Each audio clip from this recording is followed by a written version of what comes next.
کسی ایسی جگہ ہے کہ جہاں ہمیں قبلے کی سمت نہیں پتہ چل رہی، تو اور وہاں کو دور دور تک مسجد بھی نہیں ہے، غیر مسلم ملک ہے، تو ایسی صورت میں کیا کرنا چاہیے؟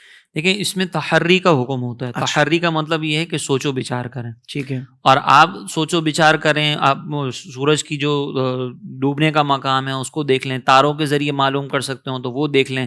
آج کل ایسی ایپس موجود ہیں، کمپاس وغیرہ بھی آتا ہے، کچھ ایسی ایپس ہیں کہ آپ اگر ان کو استعمال کریں تو آپ جو ہے وہ قبلے کا تعین کر سکتے ہیں.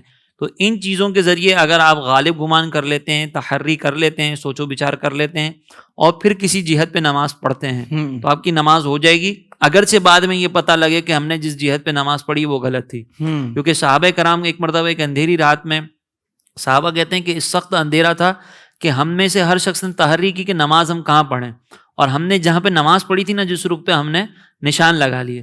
جب صبح کا وقت ہوا تو ہم نے دیکھا کہ سب نے الگ الگ رخ پر نماز پڑھی تھی، اور بعد میں ہمیں یہ پتہ چلا کہ کسی نے بھی درست تحری نہیں کی. اللہ اکبر. پھر یہ بات جب سرکار علیہ السلام کی بارگاہ میں ہم نے ذکر کی تو سرکار نے تمام کو اجازت دی کہ سب کی نماز ہوگی، کیونکہ انہوں نے غور و فکر کیا تھا.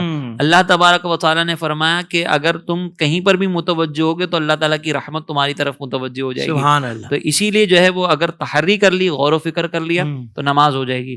ہاں بغیر غور و فکر کے آپ نے نماز ادا کر لی اور بعد میں پتہ چلا کہ صحیح سمت پر نماز نہیں ہوئی تھی تو پھر اس صورت کے اندر وہ نماز دوبارہ پڑھنی پڑے گی. سبحان اللہ. ساتھ ہی میں چاہوں گا حضرت، قبلہ کی سمت کا معاملہ چل رہا ہے تو ہوائی جہاز میں جیسے اب ہمیں پتہ ہے کہ بھائی ہم حرم شریف سے سفر کر کے پاکستان جا رہے ہیں تو حرم شریف پیچھے کی طرف ہے، تو وہ جہاز کا عملہ کہتا ہے بھائی سیٹ کے پر بیٹھے بیٹھے پڑھ لیں، تو اب قبلے کی سمت جو ہے نا وہ بالکل آپ کے پیچھے ہے، تو ایسی صورت میں نماز ہو جائے گی؟